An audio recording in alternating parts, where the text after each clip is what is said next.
Hello folks, I hope that you are having just a great day today, keeping yourself safe in our modern COVID world. Today we'll take a look, I got a little special treatment for you. This is the review that's after Halloween, my Cthulhu Mythos Halloween. This is the Coda. It's October, so it's the end of October rather, so now it's in November. This is going to be the first video I'm posting of November, but there was one story in the Cthulhu Mythos I wanted to do, arguably, for you at the end, and that's Dagon, written by H.P. Lovecraft in his early life, and so I want to take a look at it. I earlier presented a video where I discussed what are the general considered stories that started the Cthulhu Mythos by H.P. Lovecraft, which is a shared universe that himself and a lot of other people wrote. In there, I gave you several arguments that people made in various stories, from the Hound to the Nameless City to Call of Cthulhu, and I argued that it was actually the doom that came to Sarnath. And I have given you reviews of all those stories over the last few days, and finished up with the Hound on Halloween proper. Well, now it's a few days later, and there is a story that someone was mentioning that actually came before the doom that came to Sarnath, which I had argued in that video and have reviewed for you now, and that story is Dagon. So I want to take a look at Dagon as sort of a coda for my Cthulhu Mythos October here at the beginning of November for you, and take a look at it and see if Dagon is actually the actual beginning of the Cthulhu Mythos. So let's take a look and review Dagon for you. So I went back and I reread it today, so I could take a look at it fresh with some fresh eyes. What I'll do for you is I'll actually give you two links for it in the comments below so you can check it out. All of H.P. Lovecraft stuff is online, so it's out of copyright. So I will link you to a free version of Dagon in case you just want to read it. And I'll also link you to a collection. I'll link you to this collection, which is a collection of his horror stories that aren't heavy in the mythos or in the Dreamlands either. The Dreamlands are a set of stories that are in the where you have to get to a world through dreaming, and that is a key part of the story. And this is a collection by Del Rey, the famous person, and it collects a lot of his stories. So what I'll do is, and this has a lot of his sort of next level stuff. It includes things that aren't his super popular Rats in the Walls, Call of Cthulhu, Shadow over Innsmouth, or his Dreamlands narrative either. So we'll take a look at Dagon, which is in this story. Now, in this story, in this book rather, Dagon is actually just 5 pages long.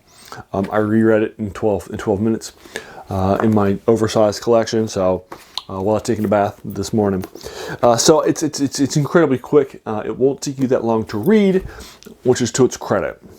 So let's go ahead and get started. So Dagon is going to open with the first paragraph is going to be our protagonist. And our protagonist is telling us that he went through something recently really dark, and he has been turning to morphine in order to keep himself without the worries that whatever has happened to him recently has happened.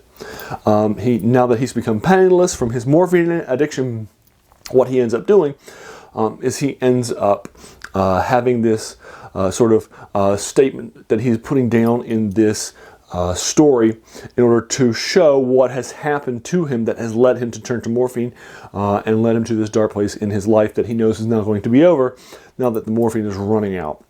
And so now he turns to that. So the framing device of this story then is this is some bad stuff that has happened to me. I am running out of time because I'm running out of morphine, and I have no more money left to buy morphine with anymore, which has been my sort of sedation and has gotten me through the bad times. So now he gives you the four or 5 pages of the story, and then we'll conclude with a concluding paragraph. So that's sort of the framing device of the story, which we'll come back to later. So he's going to open up. He's going to open up talking about a journey that he has in the Pacific Ocean, and while he is in the Pacific Ocean, he's in this. The ship, which is attacked by German pirates and a German man of war, it is taken over, and he is set out after spending some time on the German ship. He is given a boat and some food, and is set out on his own in the middle of the Pacific. There are no islands near him. He's not sure where he is or how far he went on the German ship, and how far away he is from where they attacked his route that he was on, the ship that he's in. And he starts drifting at sea for some time. While he's drifting at sea, days will pass by. Eventually, he will go to sleep at night, and he'll wake up in this swampy mire of things. The mire has a lot of nasty, decaying things, some of which are fish-like, and some of which are other things as well. So that's about a page and a half into the story, so I'll go ahead and leave you there. What's happening? What are these fish-like things? What else is he going to find? What happened to cause this swampy-like thing to happen? And so forth. So again, I'll leave you there. That's the story. So let's go back to the framing device. Why did Lovecraft frame this story in this way? Well, I have a teacher back from my English in high school, and one of the things she wanted to drill into our heads was that the structure of any story supports its meaning. What the author does in a story isn't just is meant to support and underline and highlight what is happening in the story. It's not just a happenstance, it's not just coincidence, and that sort of thing. So when you come across a framing device like this, one of the questions I ask as a reader is, what is this framing device trying to do? And in this case, I think what the framing device is trying to do is two things. First of all, it builds in the idea that what he's going to describe, what happens to him, and his feelings is going to happen of horror that he mentions early on, are things that could be described as just the morphine addiction. He's just a morphine addict, right? And that sort of thing. So that is one style of things that you can get from this framing device. A second thing you get from the framing from the story and the framing device too is this maybe just a hallucination that he's going to experience? And he actually says in the last on the last page, was this just a hallucination? So he asks himself that question. That's also a key part too. So you could dismiss what happens in the story either as the fever dreams of somebody who's deep into morphine, or as the fever dreams of somebody who's just lost out in the tropics of the Pacific for a while. So there are two ways that you can sort of dismiss this. So the framing narrative, I think, helps you to give yourself some additional ways that you can interpret a story, in addition to, yes, this happened.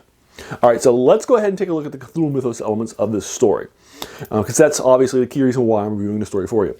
But before I do that, I do like this story. It's well written in Lovecraft's career. I give it a 7 out of 10. It's quick. It's paced well. Unlike some of his other, like the Doom that Came to Sarnath, I don't think it has more show than tell. I actually think that this one actually has more tell than show. I'm sorry, more show than tell rather than the other one. The Doom that Came to Sarnath is pages of just description, whereas this is just there is some description, but it's much shorter, and so I appreciate that. So I do like that. I think this story is better written than the story that came later. And a similar length to the Doom that Came to Sarnath, maybe a page shorter. But they're both quick reads that you can get through very, very quickly. By modern comparisons, this one might even be just flash fiction that you can read pretty quickly. But anyway, but I do like the story.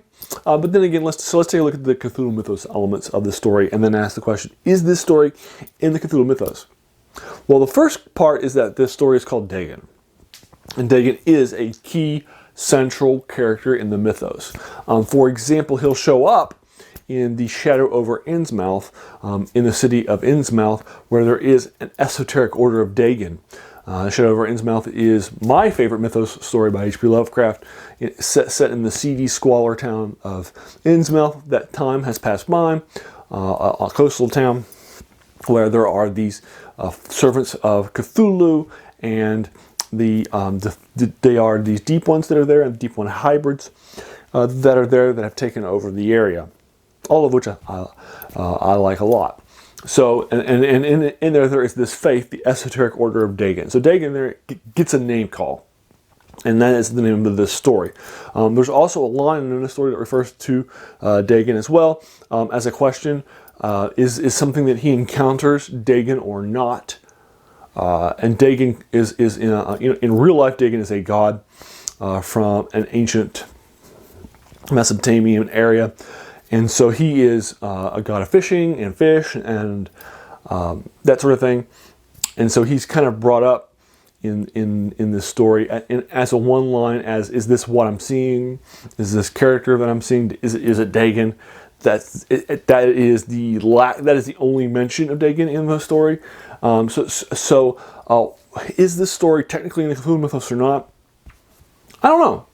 Unlike the doom that came to Sarnath, which I had argued previously was the first story in the Cthulhu mythos, everything that happens in the doom that comes to Sarnath, the entire plot point, the characters, the various locations, are all name-checked in two mythos stories, At the Mountains of Madness and The Nameless City. So clearly the doom that came to Sarnath actually happened in the Cthulhu mythos. The entire text, everything that happens. But is Dagon in it?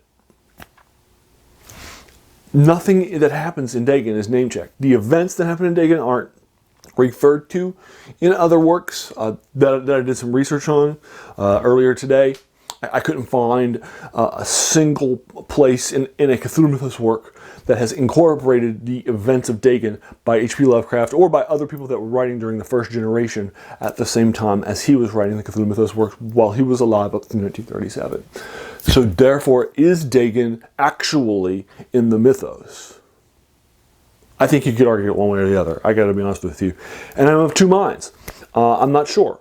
Again, there is that one line that says, was this the god Dagon? And the title of the story is Dagon, and Dagon is certainly a character in the story. But is this just, Lovecraft? Is this Lovecraft coming up with some of these ideas of self-referential storytelling and that sort of thing? Or is this something completely different? And again, I just don't know. I kind of almost see this as an text, as Lovecraft developing some of his stories, some of his things that will become part of the mythos, borrowed story elements and referential things, but not having developed them yet. So since the things that happen in here aren't name-checked or brought into other mythos stories, just the name of the story and the question, is this ancient god? And it's not answered. That question's not answered in like a later book, right? I think you could argue that this is the first mythos story because again, we know that Dagon is in the mythos. There is that question. We know that Dagon is in the mythos. It's the name of this story. So if you think that Dagon is, I could certainly argue it. And if you don't, if you think it's something else, like the doom that came to Sarnath or Nameless City, the Hound, Call of Cthulhu, some of these other stories I've looked at, or something else that I haven't mentioned.